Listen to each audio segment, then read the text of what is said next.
मोक्षदायिनी शिप्रा। कहते हैं कि शिप्रा में अगर डुबकी लगाओ तो आपको मोक्ष मिलता है। लेकिन अभी चुनाव का मौसम है और यहाँ पर कांग्रेस जो है, जिसके प्रत्याशी हैं महेश परमार, वो तो कह रहे हैं कि राम तेरी गंगा मैली जैसे चलता था ना, वो कह रहे हैं कि मोहन तेरी शिप्रा मैली। यानी चुनाव के वक्त एक बार फिर शिप्रा में कहा कि गंदगी जो है, दूषित पानी है, वो फिर मुद्दा बनने लगा है। ये जो चुनाव में फिर कहा जा रहा है कि इसका पानी दूषित हो गया। नहीं नहीं, अभी नहीं हुआ दूषित। अच्छा है। हाँ। आइए आगे आइए जरा, हम आपसे ही बात करेंगे। तो आपने डुबकी लगाई? हाँ लगाई। कल तो यहाँ मुख्यमंत्री भी डुबकी लगा रहे थे। वो हमको नहीं पता सर। हमको नहीं पता। तो आइए। पानी का गंदा कर दिया है इसको।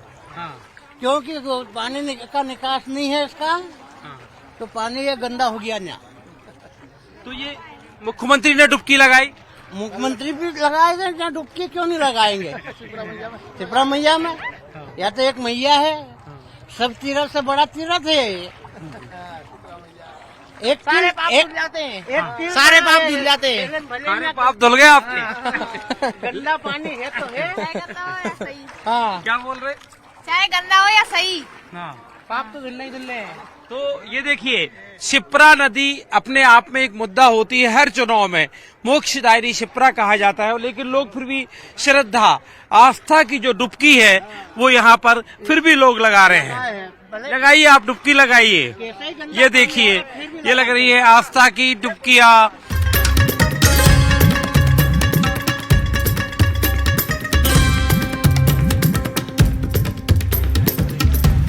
पंचक्रोशी यात्रा भी शुरू हो गई है और माहौल चुनाव का है। पंचक्रोशी यात्रा में निकले हुए लोग, इनके साथ हम भी 2 कदम चलते हैं। हम भी थोड़ा इनसे समझने की कोशिश करते हैं कि पंचक्रोशी यात्रा में आप तो जगह जगह घूम रहे हो, ये चुनाव का माहौल क्या दिख रहा है? हाँ बिल्कुल है ना साहब। चुनाव 13 को है। हाँ। 8 को पंचकोशी यात्रा का समापन हो जाएगा।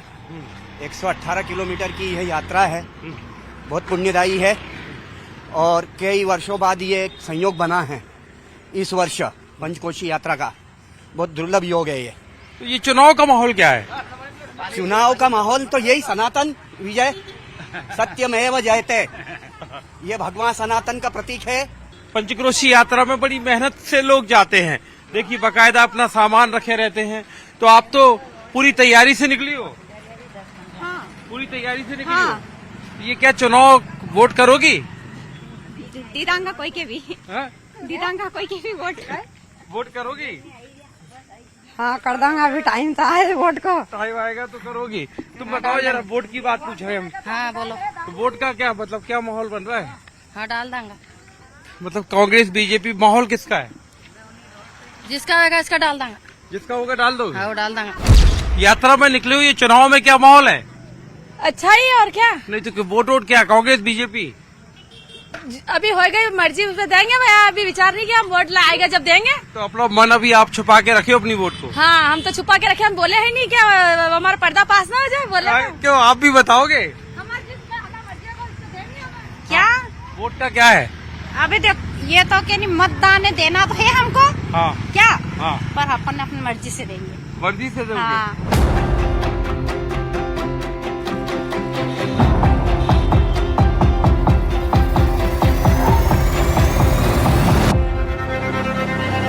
महाकाल की नगरी उज्जैन, और उज्जैन से बीजेपी के सांसद हैं इस वक्त अनिल फिरोजिया। लेकिन इनका शौक है बतख पालना। यहाँ पर इनके घर पर बतखें पली हुई है और इस वक्त हम सुबह सुबह इनके घर आए और समझने की कोशिश करेंगे।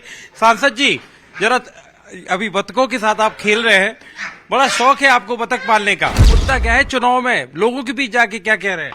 लोगों के बीच में जाके कह रहे हैं कि सबसे पहले तो मोदी जी की राम राम, और वापस वास्तव में बड़ा रिप्लाई आता है, लोगों के भी आता है कि हमारी भी मोदी जी को राम राम।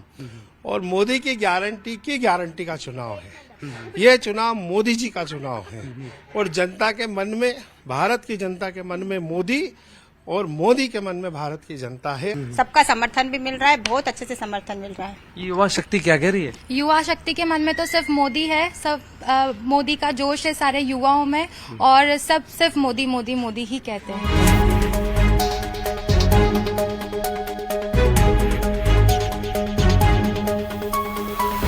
उज्जैन की पहचान है घंटाघर। एक जमाने में सिंधिया रियासत का हिस्सा था उज्जैन, और जो घंटाघर जो आप सामने देख रहे हैं एकदम सफेद जो इमारत है, ये सिंधिया राजघराने के जब यहाँ पर शासन था तब बनी हुई है। लेकिन उज्जैन की नब्ज समझने के लिए हम यहाँ पर जरा लोगों से भी बात करते हैं कि आखिर लोग क्या सोच रहे हैं। तो आप लोग कहाँ जा रहे थे आप लोग?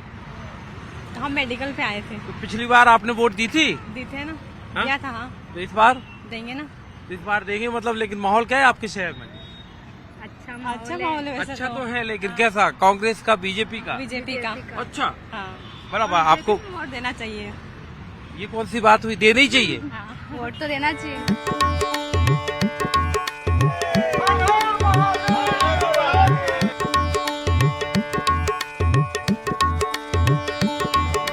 महाकाल लोक में पूरे देश से लोग आते हैं और ये पूना से सारे लोग आए हुए हैं। क्या नारे लगा रहे हैं आप लोग? तो ये हर हर महादेव जो हो रहा है, लेकिन माहौल तो चल रहा है चुनाव का। महाकाल का आशीर्वाद कहाँ जा रहा है, आप तो ये बताओ। जी, नरेंद्र मोदी तो निश्चित ही इस तीसरे टर्म के लिए भी चुनाव में जीत कर आएगी। अच्छा, ये इनका आशीर्वाद तो गया पीएम मोदी की तरफ। आप क्या कहोगे? ठीक है, जो मुझे पूछिए, मोदी जी को जीतना चाहिए। जीतना चाहिए? हाँ, मुझे ये अच्छे है। तो महाराष्ट्र में ये माहौल चल रहा है। मोदी की जय हो। अबकी बार 400 पार।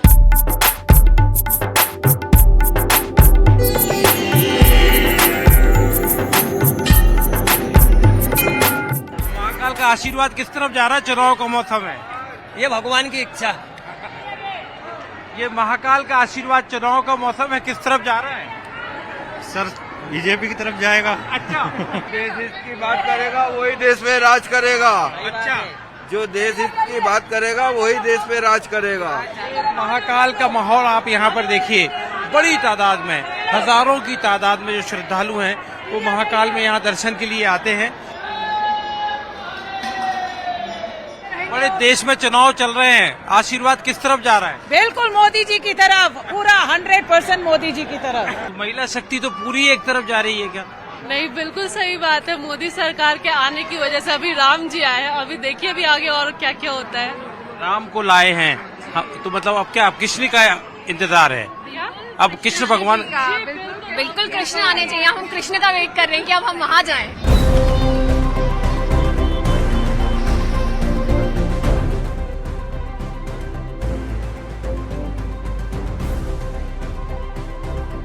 उज्जैन की बात हो और बड़नगर के दाल बिस्किट की बात ना हो तो बात अधूरी रह जाएगी।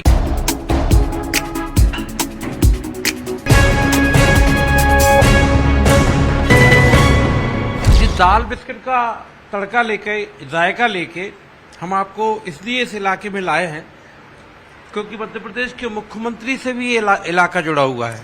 तो कुछ असर इसमें मुख्यमंत्री मोहन यादव का भी?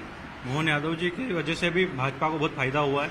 यहाँ पे लोकल है, उज्जैन के हैं, महाकाल के लिए बहुत कुछ कर रहे हैं। वो अभी भी उज्जैन के लिए बहुत कुछ कर रहे हैं।